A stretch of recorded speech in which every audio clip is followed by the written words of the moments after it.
What is up, y'all? So, to explain this weird filming location I'm in Minnesota. I'm at a relative's house, and now I may seem a little quiet. So yeah, that's basically it. I guess I'm doing one of these again. Also, this window right behind me might make me look like LeBron in some shots. So, also my dad is sleeping in the same room I'm in. In fact, I'm just using his fucking foot as like the support for the phone standing up. So, thanks, Dad. Anyways, let's just get on to the random questions. What is Roko's Basilisk, you may ask? Roko's Basilisk is a thought experiment in 2010. Basically, it goes like this. There could be, in the future, like in the far future, there could be an AI that creates like a virtual reality ass program that could trap humans in it, but only traps the humans and tortures the humans that didn't help with its creation, and rewarding and basically just rewarding the ones who like actually fucking, you know, helped its creation. And people are actually freaking out about Roko's Basilisk. They're actually tweaking. But the reason why it's so stupid is because in order for this to actually become a possibility, it needs to be created. It can't just be created by itself, you know. Like, come on. But the only motherfucking reason that Roko's Basilisk could be somewhat plausible is because I know how dumb humans are. I know how dumb people could be. I know some motherfucker would try to play God and it will turn on us, making Roko's Basilisk but it's just dumb. Roko's Basilisk is just dumb. See, this is why Am from I Have No Mouth and I Must Scream is way better written character. But anyways, the Roko's Basilisk is just a thought experiment. Don't stress too much about it. It's cool, I guess. It's like Sonic EXE based. It's like pure pressure, but for intellectuals. Yeah. I got to explain to you what a yandere is. So a yandere is basically an obsessive person. It's a trope where an obsessive person goes through great lengths to be with the one they love. Either if it's like kidnapping or killing rivals, or like it's just basically going through extreme lengths just to like be with the person they love. And despite all of this, people still like yanderes for some reason. Personally, I'm not a big fan. If you've seen these other videos before, you know I like to keep it vanilla. But anyways, despite all of that, you don't stick your dick into crazy, okay? But anyways, why do people like yanderes? Well, because they just want to feel wanted. They feel like if there's a girl who's willing to do all of this shit for them, they're set. They're set for life. And that's why people like yanderes, because they know that not many people would go through those amount of lengths just for the one they love. But you want to know what the sad thing is? Most of the people that like yanderes do not even have that much people that the yandere could like off or kill off. So basically it's just a somewhat healthy relationship because there's literally no one else to kill off. There's no enemies. Dang, my dad just... So, you want to survive the Mimic? Well, here's how you do it. Let's take a look at what we're going up against. The Mimic is a skinless, tall, bipedal humanoid that likes to eat humans. And the more it eats humans, the more it looks like a human. It just looks elongated. They try to blend into society, so it makes it easier to hunt their prey. But anyways, what do they have? Well, they're very tall, have long arms, kind of looks like my brother Brandon. But jokes aside, they're very aggressive, strong, and fast. But take a look at the mimic, right?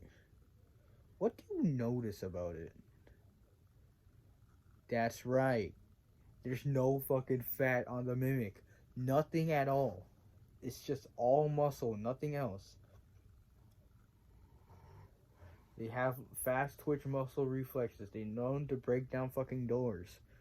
But I know a very good tactic on how to defeat the mimic. Now, mimics are known to like inhabit around the Midwestern United States, like around that area, around like where they're around that area where like Canada borders the U.S. Like, it's around that area, right? I live in Wisconsin, so like I'm currently not in Wisconsin as of making this video, but like still, Minnesota's around that area too. In fact, even more in that area than Wisconsin is. But speaking, that's it. But anyways, speaking of, notice how there's no skin at all. That means no cold, like protection, right? No protection from the cold. They're gonna be freezing their fucking asses off. But there's another thing. Now we're gonna compare the Vitacarnus to a chimpanzee, right?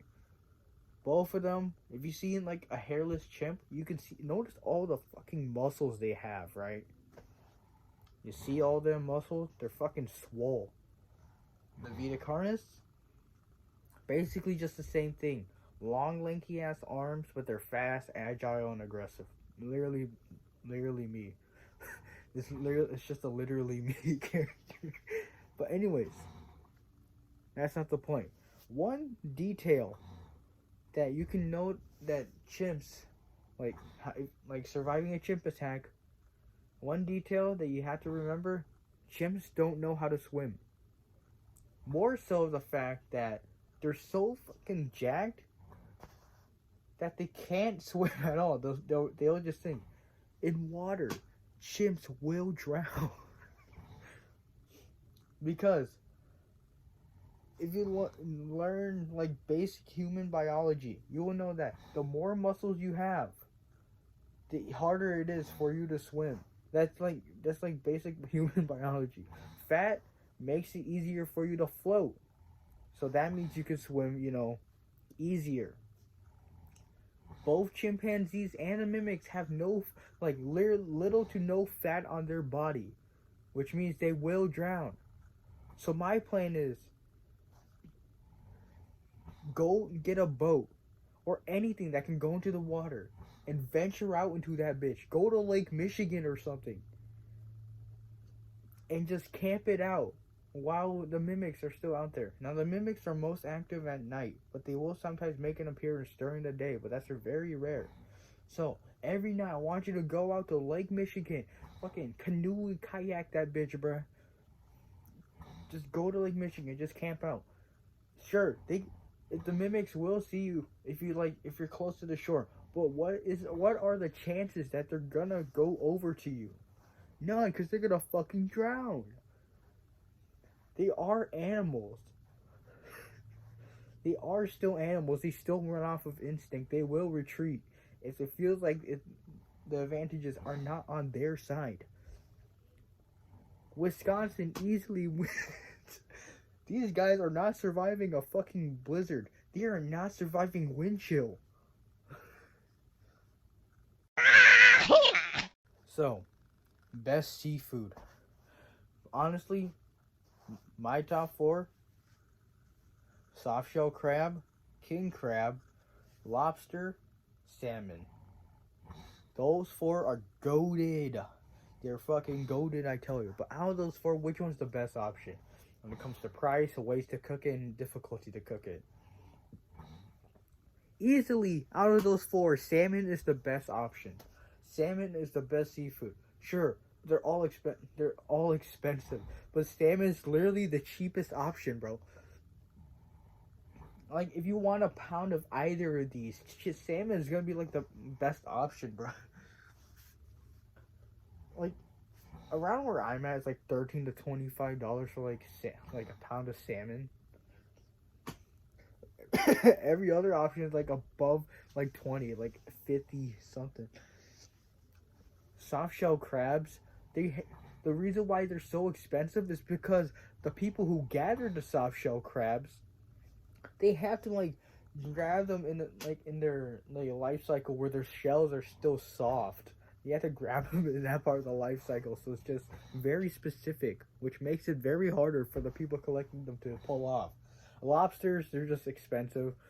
Back then, though, in the 1800s and so on, lobster was considered peasant food. Peasant food, motherfucking lobster. And king crab, you know it's fucking king crab, bro. But overall, salmon just tastes good. You can have it baked, sauteed, like pan fried. Oh, but salmon is king, bro. Now, when I first saw the man in the suit, I thought, what? Did the Summation Trials post a new video? But then I clicked on it and no, it's a different guy. Annoyingly, in the Summation Trials are two different people. When I first saw it, I thought it was like a ripoff of like the Summation Trials. I mean, it clearly has some inspiration, it clearly takes inspiration from the Summation Trials. But the thing is, right, when I first saw it, I literally thought this whole situation of the man in the suit getting more popular than the Summation Trials was legit the exact same situation as saying a joke in class but no one hears you, but the person next to you says their same joke louder and everyone laughs at him even though you came up with the joke. That's literally the exact same situation. The Summation Trials started it all with creepy Godzilla suits, but the man in the suit was just more popular.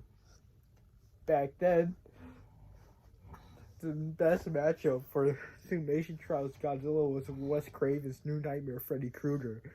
But now, it's just focused on the man in the suit. Having him go up against Darkhold Iron Man and Springtrap. But enough about fucking power scaling, bro. Also, Godzilla guy, I do not agree with you. I do believe that Springtrap could kick the man in the suit's ass. Like, high diff him. But we do not have enough of both. Like, the info is just limited, but I do have to give it to Springtrap. But anyways, regardless of that shit. Regardless of that shit. What do I think about it right now? I do think the man in the suit is a very good analog horror. Sure, it may have been cliche and a little predictable, but I heard unknowingly it's cooking. I'm gonna let him cook, especially with the King Ghidorah one. Bro, let him cook, bro. Let him cook. Also, Summation Trials. When the hell are you gonna upload, dog? It's gotten to the point where people are starting to think that the Summation Trials is a ripoff of the man in the suit. What the fuck, man? Sure, both involve living Godzilla suits, but one is basically the Ring and the other is just fucking Gordy the Ape from Nope. But yeah, man in the suit, very good. It's good for what it is, basically. And it was basically somewhat revolutionary. If you get asked this question, or ask someone else this question, 99% of the time, the answer is going to be SCP-1471. Well, I'm not like them, bro. Honestly, Fireboy and Water Girl told me, man, that water looking kind of thick. SCP-054 is what does it for me, bro. Search her up and come back to me. Then you can give me your judgment. But for now, I will be waiting in the shadows looking like this. How to make an opinion correctly? Well, I think there's just two things, right? One, You gotta know the source material of what you're like trying to disprove or approve of, right? You gotta know what you're arguing about. So either you go through it yourself, or you talk to someone else who's been through those experiences. Two, biased. You cannot be fucking biased if you're trying to prove a point. For example, you cannot just say this point if the point you're trying to make gets contradicted by another thing that happens.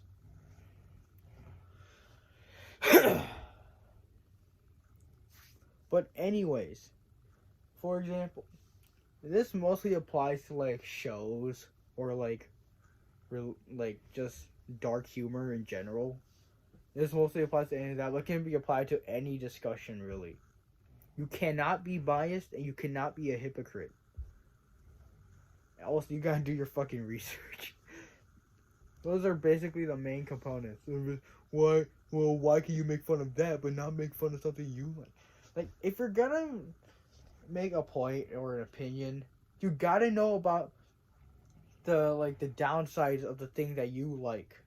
You gotta know about the downsides of the thing you're associated with before you make your judgment or claim or some shit like that.